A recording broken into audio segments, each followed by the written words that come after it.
मुझे लग रहा है कि ट्रंप ये चाह रहा है कि अगर इंडिया इसी तरह से बढ़ता जाएगा, ठीक है, उसकी इकोनॉमी डे बाय डे खुद को मजीद बेहतर करती जाएगी, उसकी ग्रोथ में इजाफा होता जाएगा, तो कहीं ये ना हो कल को इंडिया हमारे सामने आके खड़ा हो जाए जिस तरह से चाइना रशिया खड़ा है।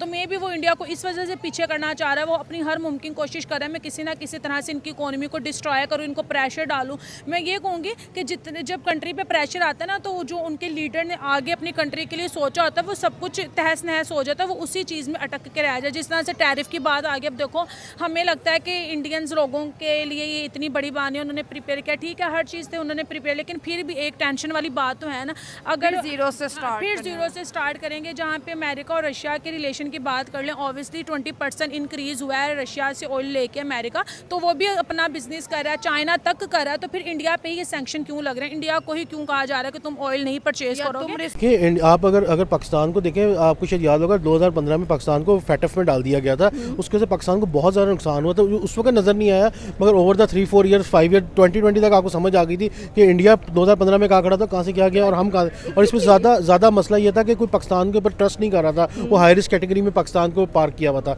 ये तो आफ्टर 2022 में जाके कि पाकिस्तान एग्जिट हुआ है, तो अब हालात बेहतर, अब ये टेक टाइम को आहिस्ता आहिस्ता इसमें इन्वेस्टमेंट आएगी, लोग आना शुरू करेंगे। अभी मैं देख रहा था कि कुछ चाइनीज़ कंपनीज गाड़ियाँ इंट्रोड्यूस कर रही हैं जो इलेक्ट्रिकल है, क्योंकि ज़्यादातर जो है चाइना की अभी BYD हमने देखा है पाकिस्तान के अंदर, यहाँ पर उनका शोरूम भी आपको नजर आएगा। तो हम कहते हैं कि चलिए ठीक है चाइना के इन्वेस्ट कर रहा है, चाइना के इन्वेस्टर्स आ रहे हैं, बट आई थिंक सो कि इंडिया के अंदर मल्टाई चीज़ें नजर आती हैं। देखिए इंडिया का ग्राउंड बहुत बड़ी है, उनकी 1-1.5 अरब की आबादी है और आबादी के भी डिफरेंट डेमोग्राफिक स्ट्रक्चर्स हैं। ये तो आपको भी अंदाजा है कि काफ़ी टाइम लग जाएगा हमें इसको कवर करते करते, बट अगर इसमें यह कि अगर पब्लिक और सब इसको मिल के यूनानिमसली एफर्ट की जाए तो ये इतनी मुश्किल चीज़ नहीं है, मगर क्योंकि हर बंदे के अपने अपने गोल्स होते हैं, इनमें यूनानिमस गोल को कोई देखता ही नहीं है। इस्लामाबाद की एम्बेसी, जो इराकी एम्बेसी थी इस्लामाबाद के अंदर, हमने ढेरों असलहा वहां से पकड़ा था जो बलोचिस्तान लिबरेशन आर्मी इस्तेमाल कर रही थी, उनका नाम क्यों नहीं लेते? मैम बिल्कुल, हम तो अभी तक तो हमें जो नजर आ रहा है ना, इसमें अफगानिस्तान भी हमारे थोड़ा सा हुआ है, हमारे खिलाफ हुआ है इसमें, हाँ ठीक है ना, उसके साथ पीछे भारत, अफगानिस्तान के जरिए भारत जो है पाकिस्तान में कार्रवाई, पाकिस्तान पूरी दुनिया जानती है। जी जी, दुनिया जानती है कि रॉ फंडिंग कर रहा है बलोचिस्तान में। आप हमारा क्रिकेट टूर्नामेंट देख लेना कि क्रिकेट पूरी दुनिया में जहाँ पर भी हो रही है, उसको कौन इस टाइम लीड कर रहा है, leading from the front? BCCI कर रहा है। यस, तो पैसे की बुनियाद पर जितने भी हमारे वो सूबे अफगानिस्तान में देखिए इन्वेस्टमेंट कर रहा है, वो पाकिस्तान के खिलाफ इंडिया, पाकिस्तान में भी सेम वो ये कर रहा है, ईरान में जो इंडियन इकोनॉमी है और US इकोनॉमी है, और दोनों कंट्रीज जो है डेमोक्रेटिक पावर्स भी है वर्ल्ड की, तो क्योंकि इंडिया एक बहुत बड़ी इकोनॉमी है, world I think 3rd richest economy है, और तो US की डिपेंडेंस और बाकी मुल्कों की डिपेंडेंस इंडिया के ऊपर काफ़ी ज़्यादा है। अब US चाहे जो ट्रम्प की पॉलिसीज़ है कि वो इकोनॉमिक डोमिनेंस चाहता है डिफरेंट कंट्रीज़ का, ताकि उन्हें इकोनॉमिकली डोमिनेंट रखा जाए और फिर उनकी जो इकोनॉमिक पॉलिसीज़ है उन्हें चैलेंज करके और उन्हें अपनी तरफ मोल्ड किया जाए। लेकिन इंडियन इकोनॉमी जो है, मैंने जैसे बताया, वो काफ़ी बड़ी इकोनॉमी है, तो ट्रम्प जितना भी चाहे, जितना भी वो जो नेशनल पॉलिटिक्स है अपना US का, वो जितना भी कोशिश करें, इंडियन जो इकोनॉमी है उसे कंट्रोल नहीं कर सकते। और आई थिंक ये बात भी चल रही है कि दोनों के दरमियान में एक ट्रेड वॉर चल रही है, और जो इंडियन इकोनॉमी है, आई थिंक दोनों ने आपस में 50% टैरिफ्स लगा दिए एक दूसरे के ऊपर। इस इतने बड़े टैरिफ्स के बावजूद, हालांकि चाइना का I think 40% tariff trade war हुआ था, इंडिया का 50% तक पहुंचा है, लेकिन स्टिल वो रेजिलेंट है। उसने US को ये प्रूव करके दिखा दिया, बल्कि पूरी दुनिया को, कि वो एक इंडिपेंडेंट जो है इकोनॉमी है, और इसके साथ साथ पाकिस्तान को भी चाहिए कि वो अपनी जो इकोनॉमिक पॉलिसीज़ है वो इंडिपेंडेंट रखे और सेल्फ सस्टेन रखे। मुझे तो ये सब समझ आ रहा है कि इंडिया की कहीं ना कहीं पावर भी है, और उनके लीडर ये सबको बताना चाह रहे हैं कि जो वो फैसला करते हैं वो पूरी दुनिया को मानना पड़ता है। अब जर्मनी की बात कर ले, जर्मनी एक 3rd कंट्री है, ठीक है, वो ये छाप रही है कि ट्रम्प कॉल कर रहा है और मोदी नहीं उठा रहा, तो इसमें हमें कुछ ना कुछ गड़बड़ भी लग रही है और कुछ ना कुछ स्पेशल भी लग रहा है कि मामला है क्या।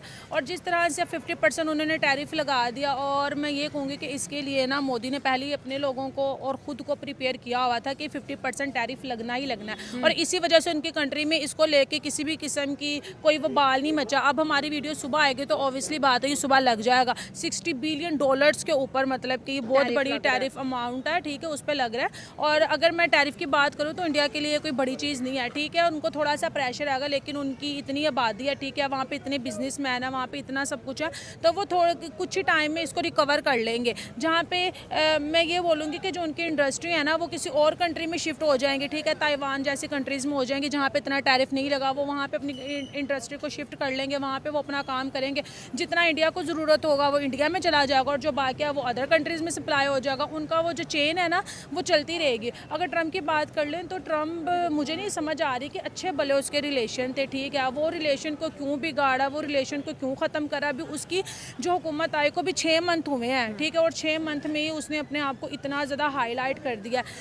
जहाँ पे मैं ट्रम्प की बात करूँ, ठीक है, मैं दोनों को गलत नहीं बोलूँगी। अगर ट्रम्प की बात करें तो ट्रम्प अपनी कंट्री के लोगों के लिए लड़ रहा है। अगर इसमें जो सबसे ज़्यादा इंपॉर्टेंट जो रोल है कॉस्ट का है, और कॉस्ट जो है पाकिस्तान में आप जिस तरह अब जो फैक्टर ऑफ प्रोडक्शन है वो इसके अंदर हाई है कि आप उसको बीट ही नहीं कर सकते हैं एज़ कम्पेयर टू इंडिया और जापान। वो कंट्री जहाँ पे factor of production very low है, वो उनके पास एक कंपिटेटिव एडवांटेज है कि वो जो है हर किस्म की प्रोडक्शन भी कर सकते हैं, डिफरेंट मॉडल इंट्रोड्यूस कर सकते हैं, डिफरेंट मार्केट्स को टच कर सकते हैं। मगर पाकिस्तान के पास फिल वक्त ऐसे कोई मॉडल नहीं है जिसमें वो अपनी फैक्टर ऑफ प्रोडक्शन को कम कर सके। जिस तरह टाइम टू टाइम ये कीमतें बढ़ती जा रही हैं तो पाकिस्तान के लिए अपनी लोकल मैन्युफैक्चरिंग भी इस कदर महंगी हो जाएगी कि लोग प्रेफर करेंगे कि हम इंपोर्ट कर लें as compare to buy local, क्योंकि मैन्युफैक्चरिंग में सिर्फ कॉस्ट ही नहीं, कंपनी का प्रॉफिट आता है, उसके अदर हिडन चार्जेस आते हैं, ओन के पैसे आते हैं, वो सब करके फिर जो बंदा गाड़ी खरीद रहा होता है वो ये सारी चीज़ें देखता कहता है यार इतने पैसे देने हैं और क्वालिटी भी उसकी हल्की है, उसमें चीज़ें भी कम है, तो एज़ कम्पेयर टू जापानी आइटम उठा ली जाए जिसमें सारा कुछ ऑलरेडी इनबिल्ट आता है, कीमत भी उसके मुनासिब है या उसके बराबर है तकरीबन।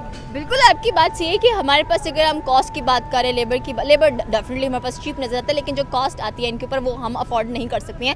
एंड डेफिनेटली सी बात है, जितनी भी गाड़ियाँ भी आपको पाकिस्तान में नजर आती हैं वो सारी की सारी लोग प्रेफर करते हैं कि हम इम्पोर्ट कर लें, और यही चीज़ हमें नज़र भी आ रही है। और स्पेशली अगर हम अपने हमसाया मुल्क की बात करें तो वहाँ पर तो आपको सस्ती गाड़ी भी 1.5 लाख में मिल जाती है अगर नैनो टाटा की बात की जाए तो। जी ऐसी ही अगर आप इंडिया को देखें, इंडिया की एक तो वैसी कॉस्ट ऑफ लिविंग सस्ती है, उनकी लेबर की काफ़ी ज़्यादा पैसे कम पड़ते हैं, मशीनरी की उनको सपोर्ट है, जबकि हमारे यहाँ क्योंकि डॉलर महंगा होने की वजह से जो इंपोर्टिंग जो मशीन जो मैन्युफैक्चर कर रही है वही इट्ससेल्फ इसके अंदर महंगी पड़ जाती है कि उस कॉस्ट को जब आप उसके अंदर डालते हैं तो आपकी वैसी पर यूनिट प्राइस बढ़ जाती है। ये एक ऐसा विशेष सर्कल है जो चलता रहता है अनटिल उसको आप डेलिबरेटली और उसको एक फोर्सफुली स्लो डाउन ना किया जाए। गवर्नमेंट की इसमें फंडिंग काफ़ी ज़्यादा हेल्प चाहिए कि वो कंपनीज़ को दे फंडिंग करे ताकि उनकी प्राइसेस नीचे आए, उनके कॉस्ट कवर हो और पब्लिक को उसका बेनिफिट मिले। आपको लगता है कि जितनी आप मेड इन पाकिस्तान पर फोकस करेंगे उतना ही आपको बेनिफिट मिलेगा, क्योंकि इंडिया तो बेनिफिट उठा रहा है अपनी इस चीज़ से। अभी भी आप स्मार्टफोन्स देख लें, उसके ऊपर मेड इन इंडिया लिखा हुआ है, और अमेरिका के अंदर सबसे ज़्यादा एक्सपोर्ट देखी गई है इस साल स्मार्टफोन्स की, और इंडिया ने चाइना को भी पीछे छोड़ दिया। देखिए इंडिया का अब इनका इलेक्ट्रॉनिक इंफ्रास्ट्रक्चर देखें, उसको कहते हैं, इसको कहा जाता है इकोनॉमीज ऑफ स्केल। इंडिया में इकोनॉमी ऑफ स्केल उन्होंने अचीव किए हैं जो कि पाकिस्तान में नहीं है। उसके अंदर इंफ्रास्ट्रक्चर आता है, आपकी अदर फैसिलिटीज़ आती है जो सब मिक्स होकर एक आउटपुट को जनरेट करती है, और उस आउटपुट की कॉस्ट को भी उन्हीं इकोनॉमीज ऑफ स्केल के थ्रू अचीव किया जाता है। पाकिस्तान में आपको इंफ्रास्ट्रक्चर के ऊपर इतनी खर्चा हो जाता है कि आपके बाकी पैसे नहीं बचते कि आप उसके ऊपर उनको सब्सिडीज़ दे सकें या इंफ्रास्ट्रक्चर को मज़ीद बेहतर कर सकें ताकि वो कॉस्ट एफिशिएंट बने।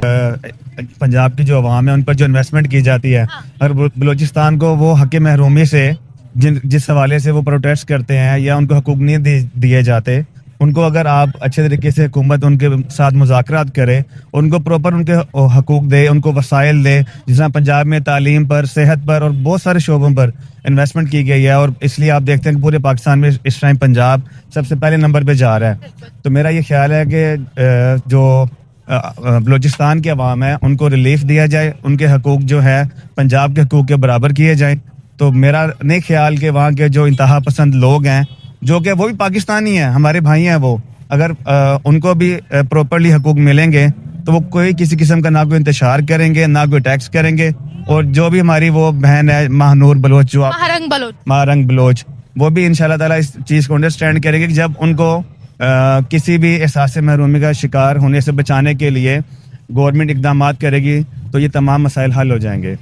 लेकिन सर ये देखिए ना, अब उनको गिरफ्तार कर लिया गया। बलोचिस्तान लिबरेशन आर्मी इतना खिलाफ क्यों है पाकिस्तानी ट्रूप्स के, पाकिस्तानी फोर्सेस के, स्टेट के? हम देखते हैं कि कभी आर्मी पर बहुत बुरे अटैक्स होते हैं, कभी हम देखते हैं किसी चेक पोस्ट को टारगेट किया जाता है, कभी ट्रेन को हाईजैक कर लिया जाता है।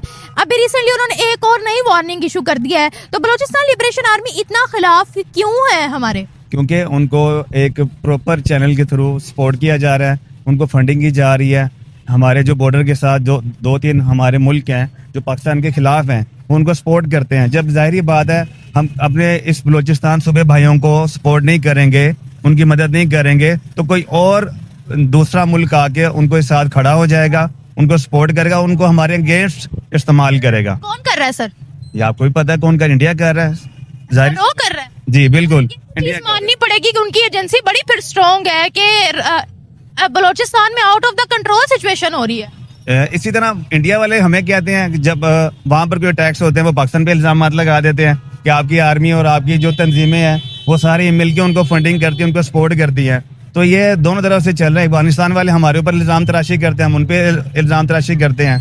तो मैं ये कहना चाहूँगा कि पाकिस्तान के जो हुक्मरान हैं, पाकिस्तान के जो पाक आर्मी है, उनको चाहिए कि उनके साथ बैठकर मुज़ाकरात करें और इसके लिए बेहतरीन इकदाम करें और एक अच्छा लाया-अमल लाया जाए ताकि पूरे पाकिस्तान में अमन व अमान की सूरत हाल बरकरार। बात करें तो वो अपने लोगों के लिए लड़ रहा है। मोदी का ये कहना है कि मैं अपने किसानों को, ठीक है, जो हमारा छोटा तबका है, ठीक है, जो मजदूर है, उन पे मैं इतना बड़ा प्रेशर नहीं डाल सकता, क्योंकि जब टैरिफ लगना है वो छोटे पे भी लगना है, बड़े पे भी लगना है, बिजनेस लेवल पे लगेगा, वो हर चीज़ पे लगना है। तो वो कह रहे हैं कि हम अपने लोगों को बिल्कुल भी इस मुश्किल में नहीं डालेंगे, ठीक है, ट्रंप ने जो करना है करे, हम उसकी बात नहीं मानेंगे। और अमेरिका कह रहा है कि अगर इंडिया हमारी बात नहीं मानेगा तो फिर जो मैं कहूँगा वो मैं करूँगा। तो दोनों कहीं ना कहीं अपने लेवल पर अपने ईगो पे खड़े हैं। दोनों अपनी ईगो पे खड़े हैं या पब्लिक राइट्स के लिए खड़े हैं, ये तो बाद में देखी जाएगी। नायला की एक बात मुझे बड़ी अच्छी लगी जिसको मैं इंडोर्स करूँगी कि देखो इंडिया और नरेंद्र मोदी सरकार मेंटली प्रिपेयर थी 50% के लिए, आज इम्पोज हो गया है। देखें इंडिया के लोगों में पैनिक नहीं फैला क्योंकि उन्हें पता था ये वक्त एक ना एक दिन आ ही जाएगा और अमेरिका हम पे ये सैंक्शंस लगाएगा, टैरिफ लगाएगा। देखा जाए तो इंडिया इसको अभी भी अनजस्टिस बोल रहा है, कह रहे कि देखो ऑयल तो चाइना भी ख़रीद रहा है, ऑयल तो अमेरिका खुद भी ख़रीद रहा है, अमेरिका की तो 20% ट्रेड इंक्रीज़ हो गई है रशिया के साथ। ये तो पुतिन ने ट्रंप के मुंह पर बोला था, थैंक यू ट्रंप, आपके आने से रशिया और यूएस की ट्रेड 20% इंक्रीज़ हो गया। फिर इसमें चाइना भी ख़रीद रहा है, इसमें तुर्की भी ख़रीद रहा है, और भी बहुत से कंट्रीज़ हैं जो रशिया के साथ स्टिल ट्रेड करी हैं। लेकिन इंडिया को ही क्यों कॉर्नर किया जा रहा है, इंडिया को ही क्यों एलिमिनेट किया जा रहा है और इतना ज़्यादा प्रेशर देखिए। इस वक्त इंडिया खुद एक इंडस्ट्रियल हब है, वहाँ पे बहुत सी प्रोडक्ट्स बनती है, बहुत डायरेक्ट इन्वेस्टमेंट वहाँ पर आती है। पूरे के पूरे सर्कल को जैम करना ये कोई आसान बात तो नहीं है। जहाँ पर आपने रशिया और अमेरिका की बात की, ये तो मैं भी मानती हूँ कि इंडिया के साथ कहीं ना कहीं नाइंसाफ़ी वो कर रहा है। अब वो किस लिए कर रहा है वो उसको बेहतर आइडिया होगा। जहाँ पे मुझे लग रहा है ना, अमेरिका ये चाह रहा है कि जिस तरह से इंडिया सुपर पावर की जर्नी उसने स्टार्ट की हुई है, ठीक है, दुनिया की 3rd लार्जेस्ट इकोनॉमी वो बन गई है और भी वो अपने आप को मज़ीद बेहतर कर रहे हैं। मुझे लग रहा है कि ट्रंप ये चाह रहा है कि अगर इंडिया इसी तरह से बढ़ता जाएगा, ठीक है, उसकी इकोनॉमी डे बाय डे खुद को मज़ीद बेहतर करती जाएगी, उसकी ग्रोथ में इजाफा होता जाएगा, तो कहीं ये ना हो कल को इंडिया हमारे सामने आके खड़ा हो जाए जिस तरह से चाइना रशिया खड़ा है। तो मे भी वो इंडिया को इस वजह से पीछे करना चाह रहा है। वो अपनी हर मुमकिन कोशिश कर रहा है मैं किसी ना किसी तरह से इनकी इकोनॉमी को डिस्ट्रॉय करूँ, इनको प्रेशर डालूँ।